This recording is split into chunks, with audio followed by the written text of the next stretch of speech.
Hello everybody, this is Chef Philander coming into you today. I'm talking to you today about, I don't know if you can see me in this thing, I hope you can. Let me see if I gotta get down here like this, I don't know. But I'm in the picture some kind of way. Chef Philander, I found this product for my bread makers, people who've been trying to make bread with me. And I'm recommending it that you get one of these types of things. You ain't gotta get this particular one, but get something similar to it. This one is by Brod and Taylor. Now you can go Brod, B-R-O-D, space, and symbol, space, Taylor.com. And you can find it online, get the price. It's a little less than $200.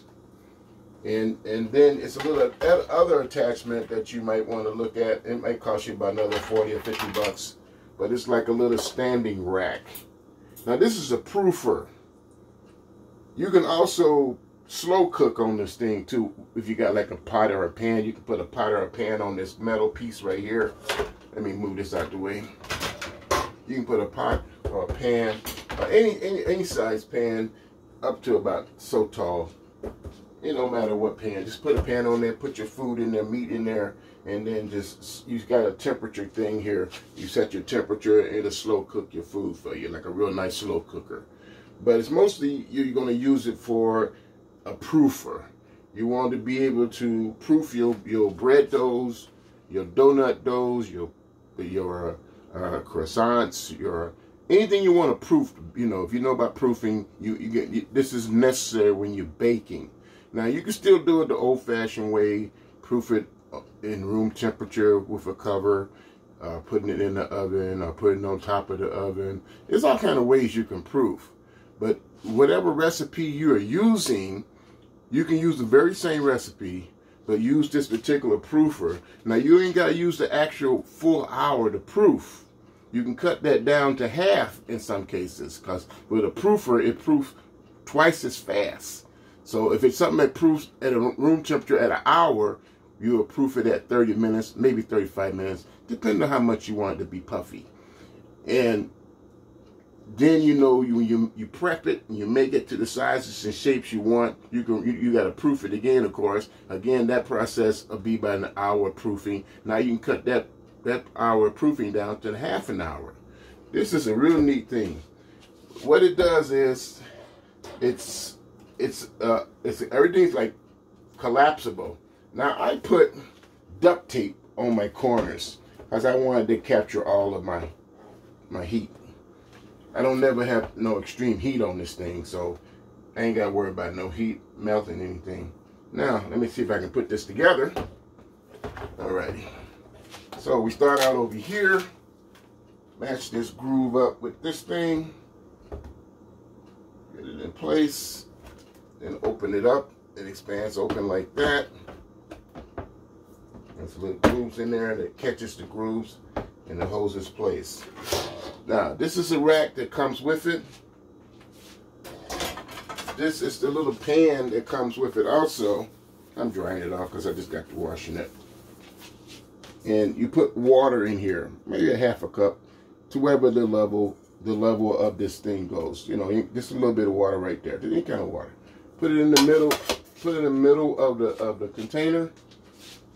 Let's see if I just get a cup here. Get a little bit of water. It don't matter what temperature the water is, because it's going to warm itself up anyway. And you just put a little bit of water in there like that. Then you got your bottom rack. You put your bottom rack. Now this is what it comes with. It comes with this bottom rack. This rack right here costs about 40 bucks more. Same people makes it, and it's got like collapsible legs here, and it stands up, and so you can get two levels of baking products. You can get one on the bottom and then one on the top, like that. And then this right here, we got grooves on the side here. Like if you just want to leave it on the side like that until you get ready to do it, or you want to have it covered all the time, you got these grooves right here. Let me move this out a little bit more. You got these grooves right here, and then you just lay close it on up like that. Now, I'm going to put a power plug in it.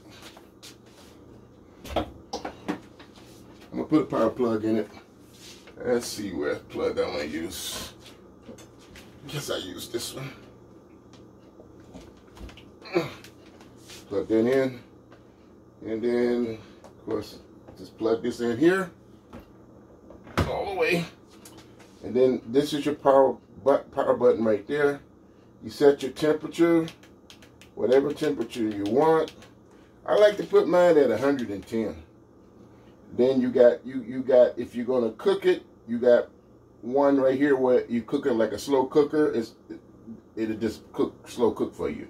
And then you got another one here. Okay, this is a slow cooker. The light is indicating that's the slow cooker. And then, but this is like a little steam like symbol with little waves showing that's supposed to represent steam.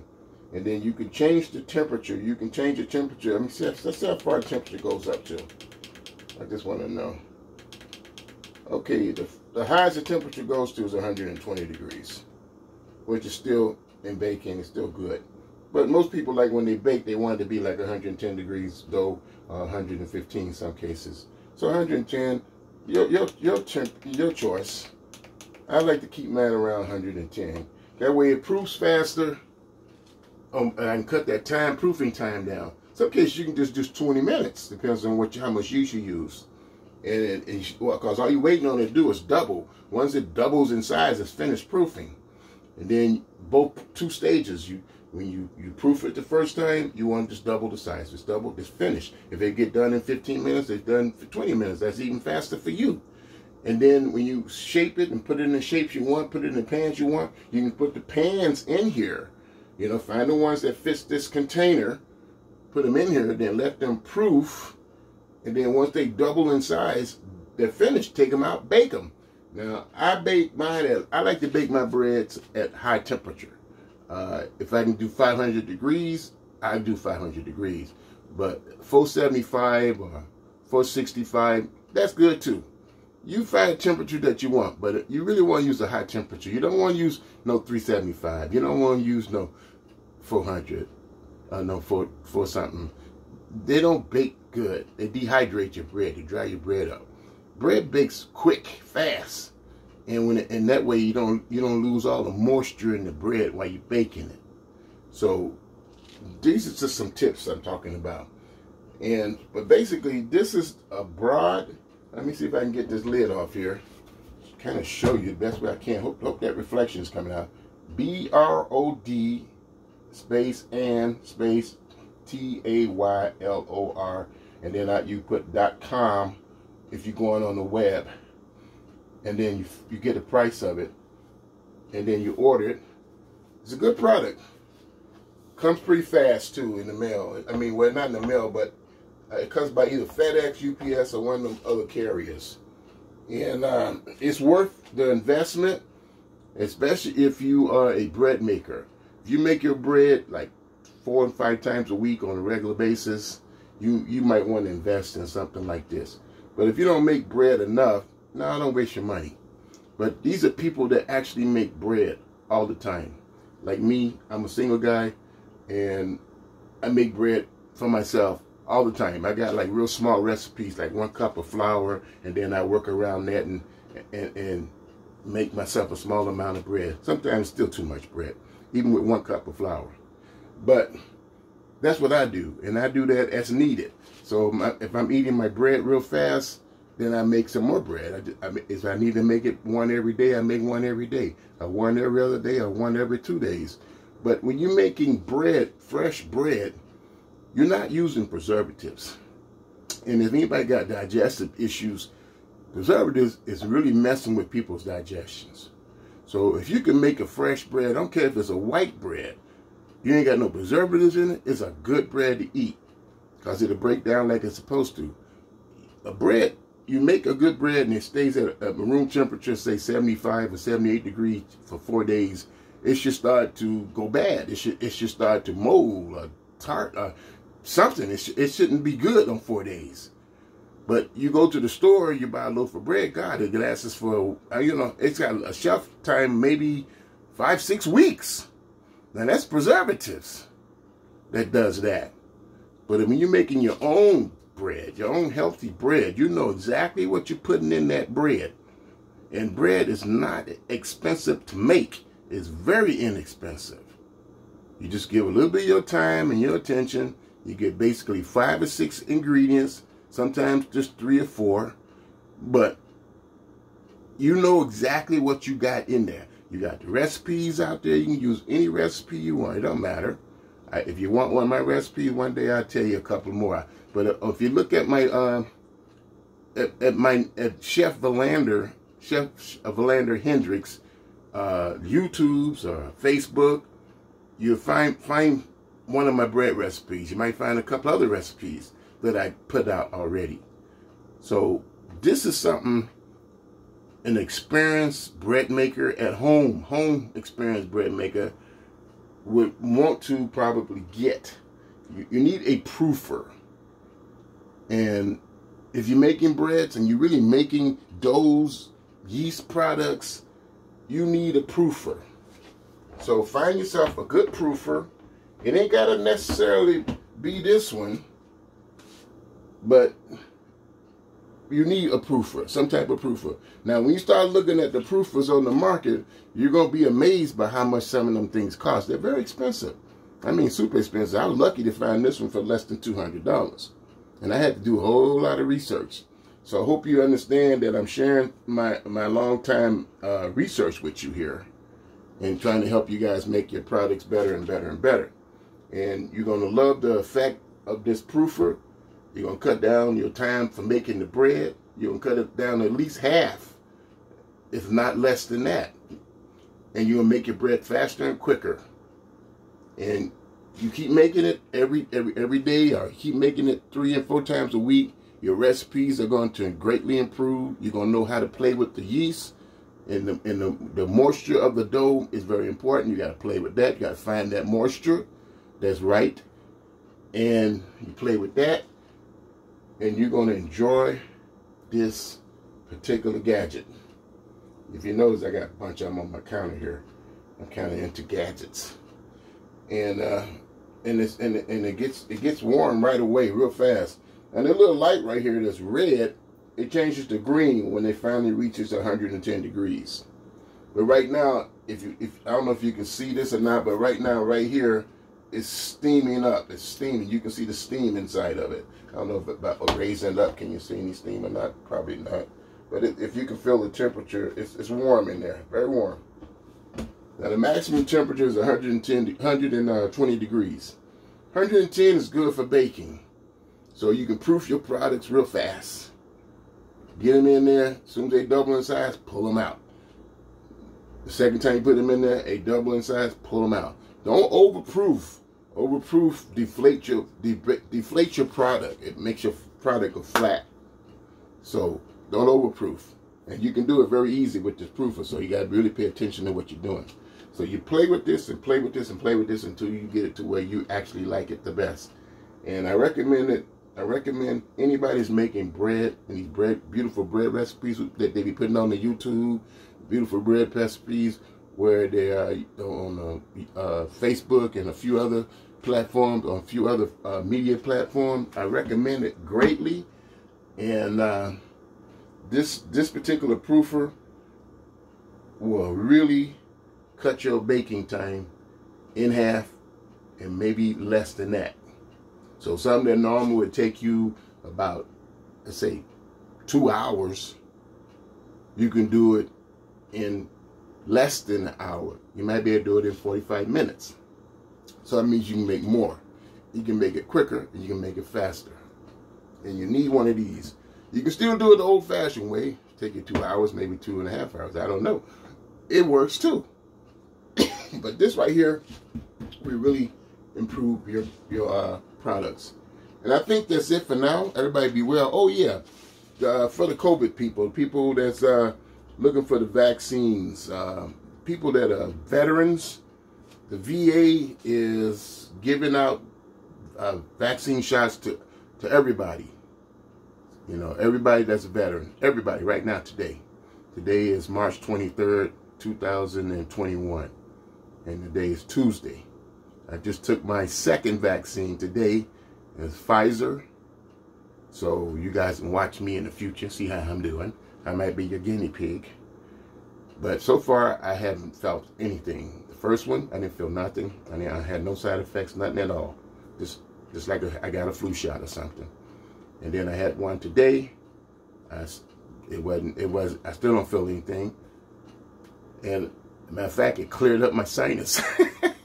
I don't know if some people have the problem where you get one sinus is open and one sinus is closed. Well, when I took this shot, both sinuses finally opened up together. I was like, wow, it's nice to have both sinuses open for once. So anybody know what I'm talking about as far as those sinuses is concerned? You might really like that. Maybe it might happen for you too. I don't know. Maybe you put a video out or something. Tell me if it worked or not for you. But it worked for me, and I'm breathing better than I ever have. And I like it. Oxygen is good for you. So I'm going to get off this thing, and everybody get out there and get your vaccinations. You know, take care of yourself. You ain't got no other choice. You know, if there's another choice, I would took it. But there is no other choice. You know, I don't know about these people talking all this negative talk, talking about, oh, this, oh, it's that. Okay, if you don't take it, you're guaranteed to either catch it and die. And looking at the poor people, the 500,000 and maybe more in climbing who died already, is a miserable and horrible death. And it's slow, real freaking slow. And you suffer. You in pain. You can't breathe. You suffocating. Can you imagine suffocating for 90 straight days and you're not going to get no better? It's just going to get worse. And you're suffocating yourself slowly to death. No oxygen. You got holes in your lungs. Never, ever going to be repaired. And the people who had COVID, depending on what level they had it, if they do survive it and they come out on top of it, they still got damaged lungs for the rest of their natural living life. So don't play games. If you got something else that we could take, put that out there. Let me know. Because I wish I knew about it before I took mine already. But I had no other option. I know this stuff ain't no joke. This stuff will kill you. It ain't no joke. I'm a vet. I seen death. I do not like the idea of dying real slow. I don't like it. If you're going to go, that's the best way to do it. But don't play games and take forever to die. So if you want to play with your life and you don't want to take the shot, keep it to yourself. And then we might be able to hear about you or read about you, because we probably won't be able to have no funeral for you. We probably won't be able to bury you someplace or get your body, because in most cases they cremate you because you're diseased. So look out for yourself. Use common sense. If there's no answer, that's not the choice. You got to go with a solution. If that's the solution and that's the answer, and where's the other answer? There's none. You go with the one that has the answer, not the one that don't got no answer. And then you got all your crazy doubts, and then what you're gonna do, like silly little fairy tale, and just die because you worried about taking something that could probably give you a little about 20 or 30 more years of your life, maybe longer, and you don't want to take it. It's, to me, it's silly. So watch me if you have to watch me. And if anything happens to me as far as this COVID thing is concerned, then document it. And then remember me. But right now, I feel great. I took both shots, and I hope everybody else do the same. And everybody else doing the same, and I'm healthy and strong, the economy is going to pick back up. We're going to be able to start making our money, and we can pay our daggone bills. We ain't got to be in a bunch of food lines. We ain't got to be worried about getting evicted from our house. I saw families of people on the street begging because they were homeless. They've been kicked out of their houses. And that right there, if you got any kind of emotions or any kind of feelings for people or any kind of empathy, it's not a pleasant thing to see and witness. It made me feel very, very bad to witness and see that. I'm talking about families now. I'm talking about little babies and children and mamas and daddy. I'm talking about the whole family structure together out there with a sign trying to feed everybody in that family. So this ain't no joke. Let me get off of this. I don't even know why I'm doing it. But you guys have a wonderful day. Stay well, live long, and please prosper. And that's it. I'm hanging this thing up.